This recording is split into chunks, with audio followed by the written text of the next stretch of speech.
Assalamualaikum warahmatullahi wabarakatuh. Perkenalkan, saya Sandria Zafrani. Saya Matin Dimas Satrio. Saya Fadlan Tajudin Ramadan. Saya Muhammad Fadli Huan. Kami dari kelompok 2 ingin mewawancarai Ketua Ranting Muhammadiyah Pondok Pinang, yaitu Bapak Dr. Fahrul Rozi MA. See you. Assalamualaikum warahmatullahi wabarakatuh. Bapak, kami dari mahasiswa Fakultas Ekonomi Bisnis, Program Studi Ekonomi Islam, mohon izin untuk mewawancarai Bapak. Baik, kami mulai ya Pak. Pertanyaan yang pertama, nama Bapak dan Bapak di dalam Muhammadiyah menjabat sebagai apa dan sejak kapan berdirinya Muhammadiyah di TK Aisyah? Oh, itu ya. Kalau nama kan ini nama saya nih, foto aja itu namanya. Ya. Berapa lagi? Dan sejak kapan berdirinya Muhammadiyah di TK Aisyah? Muhammadiyah itu berdirinya bukan di TK Aisyah. Justru TK Aisyah itu berdiri di Muhammadiyah. Ya, ini Jadi Muhammadiyah itu punya usaha, ya. Usaha itu ada UMJ, ada di sini ada SMP 17 Gintung, ada TK Aisyah, itu banyak. Jadi kalau di situ Muhammadiyahnya nama Muhammadiyah Ranting Pondok Pinang, ya. Apa? dan Muhammadiyah Ranting Pondok Pinang. Ranting Pondok Pinang. Jadi kalau ranting itu adalah jenjang kepemimpinan Muhammadiyah yang terendah, yang paling terendah itu ranting namanya. Bis ranting itu cabang namanya ya. Jadi ada pimpinan ranting, pimpinan cabang, pimpinan daerah, pimpinan wilayah, pimpinan pusat. Nah, itu. Yang paling terkecil itu namanya ranting. Jadi ranting di hari Pondok Pinang itu namanya ranting mau di Pondok Pinang ya. Bukan ranting TK Aisyah ya. Ranting mau dia Pondok Pinang. Amal usahanya ada TK Aisyah ya. Ada TK Aisyah, ada Taman Pendidikan Al-Qur'an ya. Ada majelis taklim dari situ di ranting. Kalau Muhammadiyah lahir di situ ya pada tahun 2000 ya, tahun 2000. Ini juga masih sebelum itu sudah berdiri. Betulnya udah lama ya, cuma dulu pernah aktivitasnya itu kadang-kadang baik, kadang-kadang tidak aktif. Jadi waktu saya datang ke situ dulu lagi sedang vakum, nggak ada pengurusnya. Saya datang ke situ tahun 2004, ya situ rantingnya sudah ada, cuma pengurusnya vakum. Saya mengaktifkan kembali.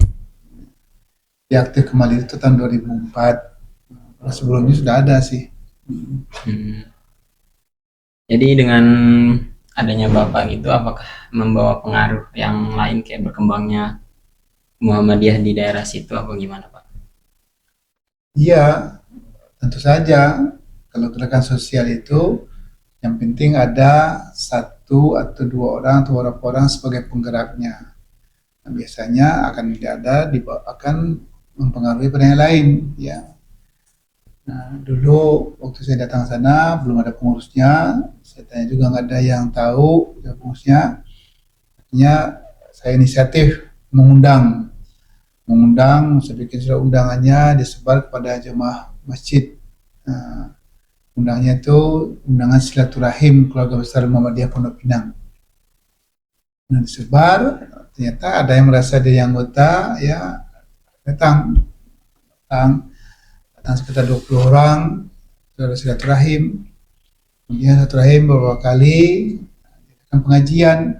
Nah, pengajian, tidak lama baru dibentuk pengurusnya. Proses di Pondok Pinang seperti itu. Sekarang ya sudah berdiri, ya sudah aktif.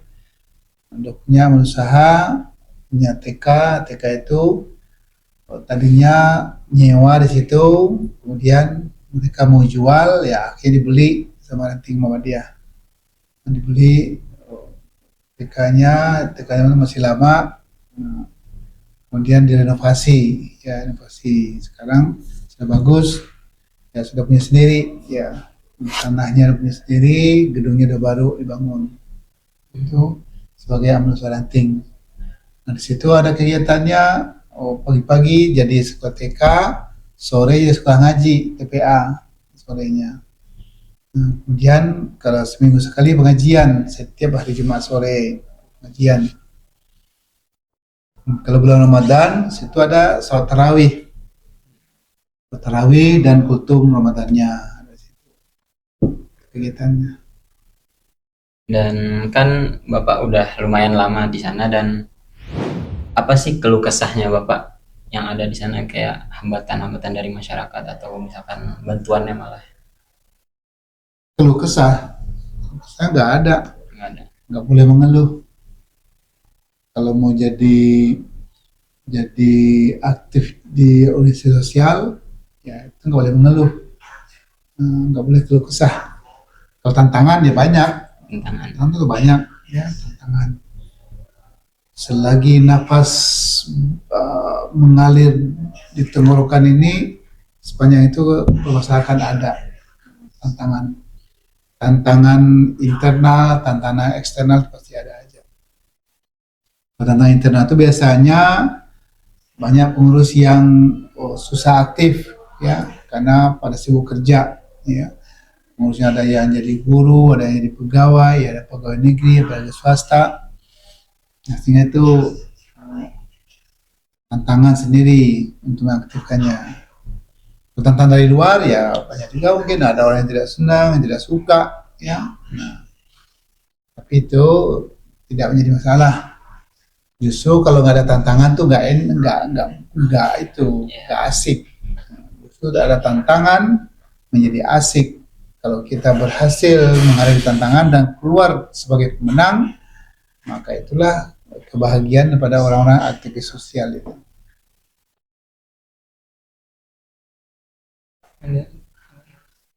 Mungkin yang terakhir, harapan Bapak untuk Muhammadiyah ke depannya bagaimana, Pak?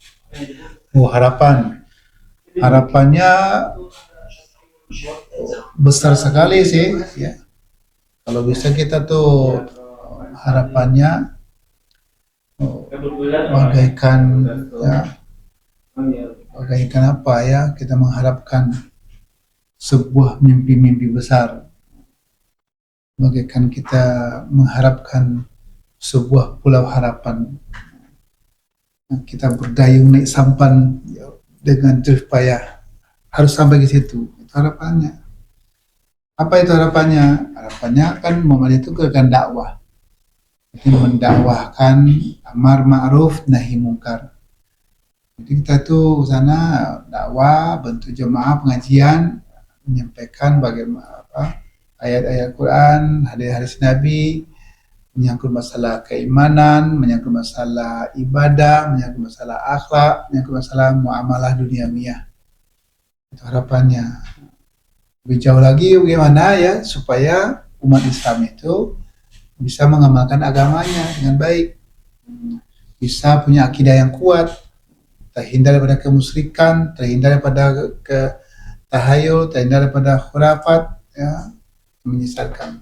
Tujuannya. Jadi termasuk kemarin saya bawa mahasiswa ke sana, ada berapa orang tuh, ada 48 orang, ada 45 orang. Nah, tujuannya itu, tujuan kan ibu-ibu bapak tuh jadi semangat, ada tamunya banyak, semangat dia. Itu kan semangat orang itu dia fluktuatif sesuai dengan situasi dan kondisinya. Nah, kalau kita berikan semangat, mereka semangat itu. Kalau kita biarkan aja, maka dia akan lemah. Nah, juga begitu. Iman juga begitu. Iman ini bisa yazid, bisa yangkus, bisa nambah, bisa kurang. Kalau kita mau iman yang kuat, rajin ke masjid, ya, maka kita akan sholat. Kalau kita ingin kuat, cari teman yang baik. Nah, jadi supaya akhlak kita jadi baik. Jangan cari teman yang buruk. Nah, kalau kita cari teman yang buruk, maka iman kita bisa jatuh. kualitasnya. Nah, kita akan bisa terpengaruh ya, menjadi orang buruk. Gitu. Nah, berarti kalau misalkan waktu kunjungan Bapak kemarin ke TK Aisyah dalam perihal apa gitu, Pak? Maksudnya gini, Pemberdayaan masyarakat. sekarang sudah di sana jam 3. Kan ada mata kuliah Kemuhamadian. Mata kuliah Kemuhamadian itu isinya adalah kemudian dan pemberdayaan sosial, entrepreneur. Jadi mahasiswa itu setiap 3 orang mahasiswa dia dapat tugas untuk melakukan pemberdayaan satu keluarga 24. Ada sebelumnya. Jadi kemarin itu ada 40 lebih. Nah, akhirnya kita kemarin bisa menyantuni 14 kepala keluarga kemarin itu. Ya. 14 kepala keluarga. Tahun kemarin ada 10. Tahun kemarinnya ada 8. Jadi sudah 14 tambah 28. Sudah 30 dan sudah 42. Saya udah bosannya udah 3 kali periode itu. Kita sudah melakukan pemberdayaan 42 orang. Dan itu kami cek terus, itu masih jalan. Ada yang kasih modal untuk dagang nasi uduk, ya. Ada yang kasih modal untuk dagang ketoprak, ada yang dagang bakso, ada mie ayam, ya. Ada makan-makanan yang macam-macam, beda-beda. Ya. Ada juga yang dagang, ya, kayak. Nah gitu, yang lakukan programnya. Itu semua UMJ melakukan semuanya, semua fakultas. Karena nanti juga begitu, apa semester 3 atau semester 4 itu, ya, ada program itu. Namanya latihan. Karena agama Islam itu tidak cukup hanya ceramah-ceramah aja, tidak cukup hanya masalah akidah aja, masalah ibadah aja, tapi juga masalah ekonomi keluarga. Ekonomi keluarga. Nah, mereka itu kita latih juga untuk berinfak. Nah, setiap mereka yang kita kasih bantuan itu kita kasih kotak infak, celengan itu, celengan. Nah, dia nanti setiap hari infak Rp2.000. Jadi mereka tuh suruh infak 2.000 sehari. Karena yang kecil kan, nanti kota itu sebulan sekali kumpulin di pengajian buka.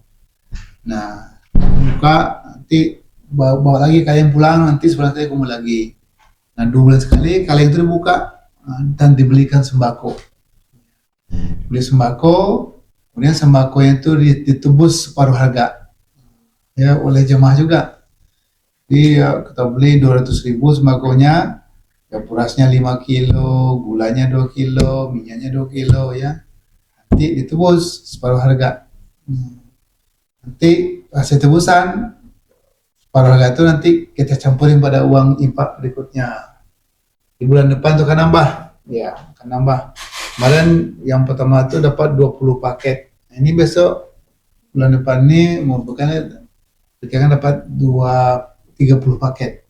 Nah, nanti bulan itu dapat 40 paket. Jadi nanti setiap bulan nambah terus orang yang dapat santunan pembelian, dia membeli ke separuh harga. Ya. Itu jemaah. Jadi jemaah itu dikasih kabar gembira, dikasih sugesti, support, sehingga semangat.